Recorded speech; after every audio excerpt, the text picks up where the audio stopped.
Hello दोस्तों, स्वागत है आप सबका। उम्मीद करता हूँ आप लोग अच्छे होंगे और हमारे साथ जुड़े भी होंगे। और इस वाले वीडियो में बेटा हम और आप बात करेंगे लघु बीजाणु जनन के बारे में। दोस्तों, इससे पिछले वाले वीडियो में हमने और आपने बात की थी कि पुमंग क्या होता है। चलिए दोस्तों, एक छोटा सा रिवाइज कर लेते हैं और जल्दी से आपको समझा देंगे। आपको याद आया होगा कि कुछ इस तरह से हमने आपके लिए एक चित्र बनाया था, जिसमें सबसे ऊपर वाला जो पार्ट होता है इसको हम लोग बोलते हैं पराग कोश। सबसे पहला पार्ट है, इसको क्या बोलते हैं? पराग कोश। ये दूसरा जो बीच में बना हुआ था इसको हम लोग बोलते हैं संयोजी।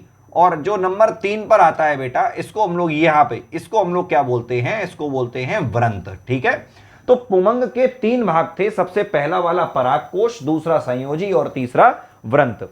जिसमें मैंने आपसे बोला था कि सबसे मेन पार्ट इसमें कौन सा वाला रहेगा? पराग कोश। और ये जो संयोजी और व्रंत हैं, ये केवल इस पराग कोश को सहारा देने का काम कर रहे हैं। बाकी हमें इसके बारे में कुछ भी नहीं पढ़ना है। ठीक है, तो अब हमें बात किसके बारे में करनी है? पराग कोश के बारे में। अब जरा मेरे साथ बने रहिए। पराग कोश सबसे ज्यादा जरूरी इसलिए भी होता है क्योंकि इसी पराग कोश में क्या बनते हैं? पराग कण बनते हैं। याद रखें सभी लोग कि पराग कोश में क्या बनते हैं? पराग कण बनते हैं। और पराग कणों को हम एक और नाम से जानते हैं, और पराग कणों को हम लोग कहते हैं लघु बीजाणु। तो याद रखें कि पराग कणों को हम और क्या भी कहा जाता है? लघु बीजाणु। अब एक प्रोसेस है जो कि आपके सामने लिखी हुई है, लघु बीजाणु जनन। मेरे साथ बोलेंगे कि पराग कोश में पराग कणों का बनना लघु बीजाणु जनन कहलाता है। अब लघु बीजाणु जनन क्यों बोला? क्योंकि पराग कणों को हम लोग और क्या कहते हैं? लघु बीजाणु। ठीक है, लेकिन सिंपल वर्ड क्या होता है? पराग कण। ठीक है, तो फिर से बोलें कि पराग कोश में पराग कणों का बनना लघु बीजाणु जनन कहलाता है। ये आपको एक लाइन का आंसर याद हो गया। मतलब अगर 1 नंबर में पूछा जाए बोर्ड में तो आपके पास इसका अच्छा उत्तर है। ठीक है दोस्तों, तो उम्मीद करता हूं आपको इतनी बात तो क्लियर बिल्कुल हो गई होगी। अब हम आपको ये लॉन्ग आंसर पढ़ाएंगे, और जैसा कि आप जानते हैं कि आप हमारे नोट सेक्शन में जाकर इसका पूरा लॉन्ग आंसर डाउनलोड कर सकते हैं, आप देख सकते हैं। लेकिन हमारा काम है आपको समझाना, आप तक अच्छी से अच्छी शिक्षा पहुंचाना। तो बिना देर करे शुरू करते हैं लघु बीजाणु जनन को। तो बेटा सबसे पहले स्टार्ट करेंगे हम लोग पराग कोश से। ठीक है, तो सबसे पहली बात हम लोग किससे स्टार्ट करते हैं? पराग कोश से। अब मैं यहां पे एक चार्ट के थ्रू, एक छोटा सा चार्ट बनेगा, उसके थ्रू आपको मैं ये पूरा लॉन्ग आंसर याद करा दूंगा। और वादा करता हूं कि अगर आपने हमारा साथ दिया तो ये लॉन्ग आंसर आज इस वीडियो को देखने के बाद आप कभी भूलेंगे नहीं। ठीक है, बस पूरा मन लगाकर इस वीडियो को देखिए। सबसे पहले जो पराग कोश होता है, इस पराग कोश के अंदर बेटा एक कोशिकाएं होती है जिसको हम लोग बोलते हैं अद्य स्तरीय कोशिकाएं। याद रखें इनका नाम। देखो बस यही होता है, बायो में केवल आपको नाम याद रखने होते हैं। जैसे मान लो कोई मैथ लेता है तो मैथ में आपको फॉर्मूले याद करने हैं जिससे आप सवाल सॉल्व करोगे। इसी तरह से जो बायोलॉजी होती है, इसमें आपको बस नाम याद करने हैं। नई नई कोशिकाएं आएंगी, नए नए नाम आएंगे, कठिन कठिन नाम होंगे, जीभ पूरी अमीठा खा जाएगी। मतलब इतने खतरनाक नाम तक होते हैं जैसे कोई मिसाइलें गिरा रहा हो। लेकिन फिर भी इन मिसाइलों से डरना नहीं है। आज ये मिसाइलें झेल लो और कल को जब अपनी सीट पे बैठे होगे, रेस्पेक्टेड सीट पे बैठे होगे, जब तुम डॉक्टर बन गए होगे, जब तुम कुछ भी बन जाओगे, तो याद रखना कि सम्मान जीवन भर मिलता है और दुआएं सबसे ज्यादा मिलती हैं। ठीक है दोस्तों, तो बस इन नामों को याद करने के लिए तैयार, बस केवल एक बार मेहनत। ठीक है, तो सबसे पहले मैंने बोला कि पराग कोश की कौन सी कोशिकाएं हैं? अद्य स्तरीय कोशिकाएं। तो याद रखें कि पराग कोश में कोशिकाएं होती हैं जिसको हम लोग बोलते हैं अद्य स्तरीय कोशिकाएं। मान लीजिए ये अद्य स्तरीय कोशिकाएं हैं। ठीक है भाई, तो बेटा ये जो कोशिकाएं होती हैं, ये होती हैं आकार में कुछ छोटी, मतलब बहुत छोटी नहीं, कुछ छोटी होती हैं ये। अब क्या होता है कि इन अद्य स्तरीय कोशिकाओं में क्या हो जाता है कि इनका जो आकार है वो कैसा हो जाता है बेटा? बड़ा हो जाता है। ठीक है, अब मेरे साथ साथ, चूंकि हमें बोर्ड की तैयारी करनी है, हमें इसको समझना तो है ही, साथ ही हमें यह भी देखना है कि हम लॉन्ग आंसर लिख कैसे पा रहे हैं। ठीक है, तो आप लोग मेरे साथ साथ बोलेंगे। देखिए सबसे पहले क्या बोला कि पराग कोश की अद्य स्तरीय कोशिकाओं का आकार बड़ा हो जाता है। सिंपली है ना। अच्छा, अब क्या हुआ? पहले कोशिका छोटी थी, अब कोशिका कैसी हो गई बेटा? अब कोशिका का आकार कुछ बड़ा हो गया है। याद रखना कि ये जो कोशिका थी इसमें केंद्रक तो था, क्योंकि कोशिका है तो केंद्रक भी होगा, लेकिन ये केंद्रक स्पष्ट नहीं है। ठीक है, मतलब आप मन में सोच लो कि ये अद्य स्तरीय कोशिकाएं हैं तो इनके अंदर केंद्रक क्लियर नहीं दिख रहा था। लेकिन जो आकार बड़ा हो गया तो केंद्रक भी कैसा दिखने लगेगा, बिल्कुल स्पष्ट दिखने लगेगा। अब मन में एक प्रश्न उठेगा कि सर आपने केंद्रक को क्यों लिया? तो याद रखना कि अभी इनमें होगा कोशिका विभाजन। जैसा कि आप जानते होंगे कि कोशिका विभाजन हमेशा दो प्रकार का होता है। देखिए, मैं इसके ऊपर अलग से वीडियो बना दूंगा, वो तो आप देख ही लेना, लेकिन अभी जो बातें आपके काम आएंगी उसको सुनिए। कोशिका विभाजन मेनली दो टाइप का है, वैसे तो तीन होते हैं, लेकिन जो मेन दो टाइप है उसको सुनिए। पहला होता है बेटा समसूत्री कोशिका विभाजन और दूसरा होता है अर्धसूत्री कोशिका विभाजन। जो समसूत्री वाला होता है उसमें हमेशा एक कोशिका से दो कोशिकाएं बनती हैं, और याद रखें कि जो अर्धसूत्री कोशिका विभाजन होता है उसमें हमेशा एक कोशिका से चार कोशिकाएं बनती हैं। एक अंतर और सुने जो अभी आपके काम आएगा, कि जब समसूत्री विभाजन होता है तो जो नई कोशिकाएं बनती हैं वो पुरानी वाली कोशिकाओं के समान बनती हैं। कहने का मतलब यह है कि अगर इस एक कोशिका में 46 गुणसूत्र हैं, 46 गुणसूत्र हैं, ध्यान दें, तो इससे जो दो कोशिकाएं बनेंगी समसूत्री विभाजन के बाद, वो दोनों भी कैसी होंगी, 46 गुणसूत्र वाली होंगी, बिल्कुल अपनी मात्र कोशिका जैसी होंगी। क्लियर हो गई?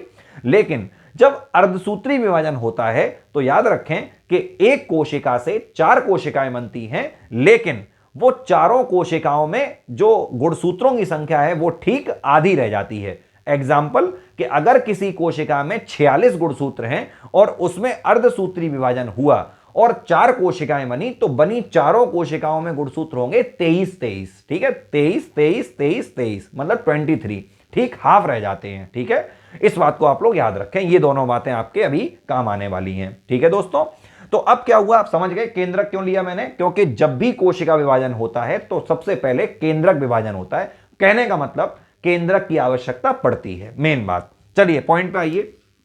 अब अभी तक तो तुम इसको क्या कह रहे थे, अध्यस्तरीय कोशिकाएं, लेकिन जैसे ही इसका आकार बड़ा हुआ अब इनका नाम चेंज हो जाएगा। अब हम इनको बेटा नाम दे देते हैं प्रप्रसु कोशिकाएं। नाम याद करें, प्रप्रसु कोशिकाएं। ठीक है दोस्तों, उम्मीद है आपको बात समझ में आ रही होगी। तो अब क्या हुआ कि जब अध्यस्तरीय कोशिकाओं का आकार बड़ा हो गया तब हमने इनको क्या कहा, प्रप्रसु कोशिकाएं। और इन प्रप्रसु कोशिकाओं में क्या था, केंद्रक बिल्कुल स्पष्ट था। यहां तक क्लियर हो गया? अब क्या होगा, अब ये जो प्रप्रसु कोशिकाएं हैं बेटा, अब इनमें होगा समसूत्री कोशिका विभाजन। उम्मीद है आपको समझ में आ रहा होगा, क्योंकि मैंने अभी अभी बोला था समसूत्री कोशिका विभाजन। ठीक है, किसमें हो रहा है ये प्रप्रसु कोशिकाओं में हो रहा है, समसूत्री कोशिका विभाजन। ठीक है भाई, अब समसूत्री हुआ तो मैंने अभी अभी बोला कि जब समसूत्री होता है तो एक कोशिका से कितनी बनती हैं, दो कोशिकाएं। उसी तरीके से क्या हुआ कि यहां पे भी दो प्रकार की या दो टाइप की कोशिकाएं बन गई। ठीक है, जिसमें से ये जो पहली वाली कोशिकाएं हैं इनको बेटा हम लोग कहते हैं प्राथमिक भित्तीय कोशिकाएं। नाम याद करें, मैंने फिर बोला नाम याद करें, प्राथमिक भित्तीय कोशिकाएं। प्राथमिक भित्तीय, मैं शॉर्ट में लिख दे रहा हूं, कोशिकाएं, समझ जाएंगे आप लोग। और इसी तरह से बेटा जो दूसरी तरफ दूसरी वाली कोशिकाएं बनी, इनको हम लोग नाम देते हैं प्राथमिक बीजाणु जनक कोशिकाएं। क्या बोलते हैं, प्राथमिक बीजाणु जनक कोशिकाएं। ठीक है दोस्तों, इन दोनों नामों को याद रखें। पहला नाम क्या था, प्राथमिक भित्तीय कोशिकाएं, और दूसरा नाम क्या है, प्राथमिक बीजाणु जनक कोशिकाएं। ठीक है दोस्तों, अब क्या हुआ, अब पहले बात हम लोग करेंगे प्राथमिक भित्तीय कोशिकाओं की। तो क्या होगा कि जो प्राथमिक भित्तीय कोशिकाएं हैं इनमें फिर से हो जाता है समसूत्री कोशिका विभाजन। जो पहले हुआ था वही फिर से हो जाएगा। क्या हो जाएगा, समसूत्री को, शॉर्ट में लिख दे रहा हूं मैं, कोशिका विभाजन। उम्मीद है आपको समझ में आ रहा होगा। तो अब इन प्राथमिक भित्तीय कोशिकाओं में फिर से समसूत्री कोशिका विभाजन हुआ, तो तुम जानते हो कितनी बनेंगी, दो बनेंगी। तो बेटा फिर से क्या हुआ कि दो प्रकार की कोशिकाएं बन गई, जिसमें से जो ये पहली टाइप की कोशिकाएं हैं इसको हम लोग नाम देते हैं ऊपरी अंतःभित्तीय कोशिकाएं। ऊपरी अंतःभित्तीय कोशिकाएं पहली टाइप की बनी, नाम याद करें। और दूसरी वाली जो कोशिकाएं हैं इनको हम लोग साधारण नॉर्मल नाम दे देते हैं भित्तीय कोशिकाएं। ठीक है दोस्तों, तो यहां पे क्या हुआ कि दो टाइप की सेल कोशिकाएं बन गई, पहली ऊपरी अंतःभित्तीय कोशिकाएं और दूसरी भित्तीय कोशिकाएं। आगे बढ़ते हैं। अब क्या हुआ जो ऊपरी अंतःवित्तीय कोशिकाएं हैं बेटा, ये निर्माण करती हैं एक विशेष संरचना का, और उस संरचना का नाम है परागपुट। ठीक है, उसको हम लोग बोलते हैं परागपुट। क्या होता है अभी समझाऊंगा। इन परागपुटों को हम लोग एक और नाम दे देते हैं, क्या पता पेपर में उसी नाम से आ जाए, और वो नाम है लघु बीजाणुधानी। नाम याद करें, लघु बीजाणुधानी। तो क्या हुआ कि ये जो ऊपरी अंतःवित्तीय कोशिकाएं थी, इन्होंने निर्माण किसका कर दिया, परागपुट का, या फिर इसको हम लोग क्या बोलते हैं, लघु बीजाणुधानी भी बोलते हैं। अब मेरी बात को जरा आप लोग ध्यान से समझेंगे जो मैं कहना चाहता हूं।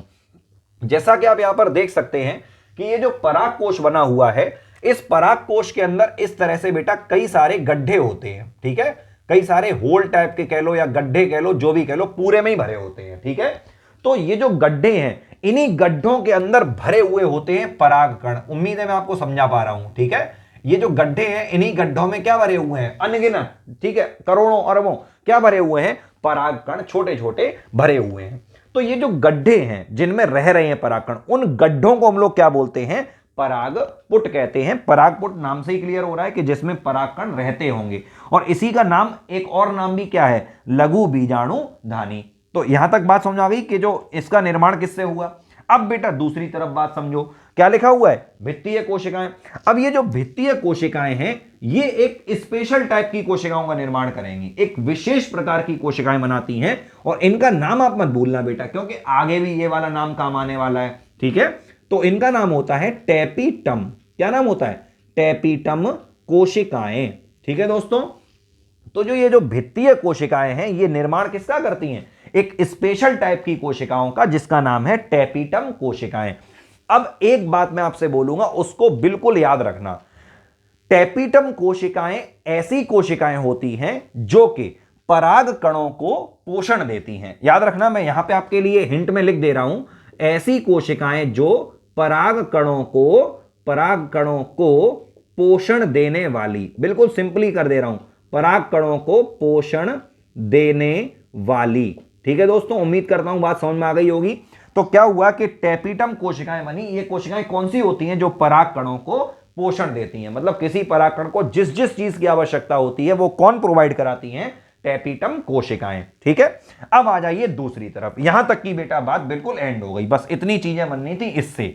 अब हम लोग बात करेंगे प्राथमिक बीजाणुजनक कोशिकाओं की। याद करें, अब जो प्राथमिक बीजाणुजनक कोशिकाएं हैं बेटा, यही एक तरीके से मॉडिफाइड हो जाएंगी, यही चेंज हो जाएंगी, और जब ये चेंज हो जाएंगी तब इनको हम लोग एक नाम देते हैं, लघु बीजाणु मात्र कोशिका। क्या नाम देते हैं, लघु बीजाणु मात्र कोशिका। मात्र मतलब हुआ मदर सेल। ठीक है, मात्र कोशिका।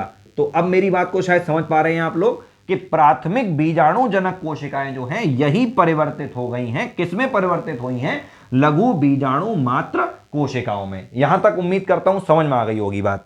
अब क्या हुआ, ये जो लघु बीजाणु मात्र कोशिकाएं हैं, अब इनके अंदर होगा बेटा अर्धसूत्री कोशिका विभाजन। क्या होगा, अर्धसूत्री कोशिका विभाजन। उम्मीद करता हूं आपको समझ में आ रहा है। और मैंने आपको अभी अभी बताया कि जब अर्धसूत्री विभाजन होता है तो हमेशा एक कोशिका से 4 कोशिकाएं बनती हैं। लेकिन वो कैसी बनती हैं बेटा, आपको पता होगा, वो आधे गुणसूत्रों वाली होती हैं, और जो आधे गुणसूत्रों वाली होती हैं उसको हम लोग एन से डिनोट करते हैं, एन से। एन का मतलब होता है अगुणित। ठीक है, तो अब क्या हुआ कि 4 कोशिकाएं बन गई एक साथ यहां पे। ठीक है, याद रखना कि ये जो 4 बनी कोशिकाएं, ये अलग अलग नहीं होंगी, याद रखें, ये बनती हैं एक साथ। और असल में यही चारों कोशिकाएं बेटा क्या कहलाती हैं, यही असल में कहलाते हैं परागकण। यही क्या कहलाते हैं, परागकण। और हमें पहुंचना कहां तक था, परागकण तक। तो उम्मीद करता हूं बेटा आपको ये वाली बात पूरी समझ में आ गई होगी। एक अंतिम बात करूंगा, फिर मैं पूरे इस वीडियो को समझा दूंगा, जिससे आपको आज कंठस्थ हो जाएगा। ये देखो, याद रखना कि जब परागकणों का निर्माण हो जाता है तो ये चारों परागकण अलग अलग नहीं बनते हैं कभी भी बेटा। ठीक है, एक साथ चिपके हुए बनते हैं, एक समूह में बनते हैं, चारों चिपके हुए होते हैं। अब किससे चिपके होते हैं, क्या होता है, ये सब जानेंगे आप लोग। मतलब वो कैसे अलग होते हैं, किस किस टाइप से चिपके होते हैं, वो सब जब बातें हम लोग जानेंगे अपने नेक्स्ट लेक्चर में। लेकिन इस वाले लेक्चर में समझो कि जो परागकण चिपके होते हैं चारों, इन चिपके परागकणों का जो समूह होता है बेटा, उसको एक नाम दिया जाता है, कि नाम दिया जाता है चतुष्क। क्या नाम देते हैं? चतुष्क। इंग्लिश में इसको हम लोग कहते हैं टेट्राड। ठीक है, तो चतुष्क नाम दिया जाता है। तो दोस्तों अब बिल्कुल फाइनल टाइम है, मतलब मैं तो कहता हूं कि इस पूरे वीडियो की जान अब मैं बोलने वाला हूं, इसको पूरे लॉन्ग आंसर को इकट्ठा, इसलिए बिल्कुल मेरा साथ दीजिए सभी लोग। ठीक है, सबसे पहले शुरू करते हैं हम लोग लघु बीजाणु जनन। परिभाषा बोलिए मेरे साथ साथ, देखो साथ साथ बोला करो, अगर तुम धीरे धीरे मन में भी साथ साथ बोलोगे ना तो ये लॉन्ग आंसर तुम्हारे बाएं हाथ का खेल हो जाएगा, और नोट्स तो मैंने तुम्हें दे ही दिए हैं। ठीक है, अब शुरू करो। सबसे पहले क्या लिखा हुआ है? लघु बीजाणु जनन। क्या होता है बेटा? अभी अभी बोला था, पराग कोश में पराग कणों का बनना लघु बीजाणु जनन कहलाता है। क्लियर हो गई बात? आगे क्या बढ़ा? पराग कोश की अद्य स्तरीय कोशिकाओं का आकार बड़ा हो जाता है। अब हम इन्हें प्रप्रसु कोशिकाएं कहते हैं। इन प्रप्रसु कोशिकाओं में केंद्रक बिल्कुल स्पष्ट हो जाता है। समझ में आ रहा ना? मतलब जो यहां लिखा उसको मैं बोल रहा हूं और कुछ नया काम नहीं कर रहा हूं। क्या हुआ? अब इन प्रप्रसु कोशिकाओं में समसूत्री कोशिका विभाजन होता है, जिससे दो प्रकार की कोशिकाएं बनती हैं, जिसमें पहली वाली कोशिकाएं प्राथमिक भित्तीय कोशिकाएं और दूसरी वाली कोशिकाएं प्राथमिक बीजाणुजनक कोशिकाएं कहलाती हैं। समझ में आ रहा ना? अब आगे बढ़े। अब प्राथमिक भित्तीय कोशिकाओं में फिर से समसूत्री कोशिका विभाजन होता है, जिससे दो प्रकार की कोशिकाएं बनती हैं, जिसमें पहली वाली कोशिकाएं ऊपरी अंतःभित्तीय कोशिकाएं और दूसरी वाली कोशिकाएं भित्तीय कोशिकाएं कहलाती हैं। अब आगे बढ़े। अब ऊपरी अंतःभित्तीय कोशिकाएं ही परागपुटों या लघु बीजाणुधानियों का निर्माण करती हैं, जिनमें परागकण रहते हैं। अभी मैंने समझाया था आपको। और भित्तीय कोशिकाएं टेपिटम कोशिकाएं बनाती हैं, और ये टेपिटम कोशिकाएं अभी अभी समझ गए ना क्या करती हैं? परागकणों को पोषण देती हैं। तो इतनी बात यहां पे हो गई। अब आ जाइए दूसरी तरफ। ठीक है, कैसे बोलेंगे कि दूसरी ओर प्राथमिक बीजाणुजनक कोशिकाएं ही परिवर्तित होकर लघु बीजाणु मात्र कोशिकाओं की तरह कार्य करने लगती हैं, जिनमें अर्धसूत्री कोशिका विभाजन होता है, जिससे चार परागकणों का निर्माण हो जाता है। ठीक है, चार परागकणों का निर्माण हो जाता है। ये चारों परागकण कभी भी स्वतंत्र नहीं होते हैं, बल्कि एक समूह में होते हैं, और चार परागकणों का समूह क्या कहलाता है बेटा? चतुष्क कहलाता है। ठीक है दोस्तों, तो उम्मीद करता हूं कि ये पूरा लॉन्ग आंसर मैंने आपको अच्छे तरीके से समझा दिया है। अगर वीडियो समझ में नहीं आया, समझ में आने का मतलब कि अगर आप कहीं बीच में आपका दिमाग भटक गया था, अगर आप कहीं किसी फिल्मी दुनिया में चले गए थे या कहीं भी थे, तो भैया अपने आप को कॉन्सेंट्रेट करना सीखो। इस वीडियो को चाहो तो एक बार फिर से देख सकते हो, कोई समस्या नहीं है। ठीक है, उससे होगा ये कि चीजें रिवाइज हो जाएंगी। आप चाहें तो स्पीड बढ़ा के देख सकते हैं, जिससे आप हमारा साथ देंगे। ठीक है, तो उम्मीद करता हूं दोस्तों आपको ये वाला वीडियो समझ में आया होगा। इससे अगले वाले वीडियो में हम और आप बात करेंगे कि चतुष्क कितने प्रकार के होते हैं, चतुष्क क्या होते हैं, या चतुष्क जो चारों परागकण चिपके हैं वो कैसे अलग होंगे, कैसे मुक्त हो जाएंगे, ये सब बातें जानेंगे हम लोग अगले वीडियो में। ठीक है दोस्तों, तो इसी के साथ इस वीडियो को एंड करता हूं, और वीडियो अच्छा लगा हो तो फिर हर बार की तरह आपको लाइक करना पड़ेगा। धन्यवाद दोस्तों।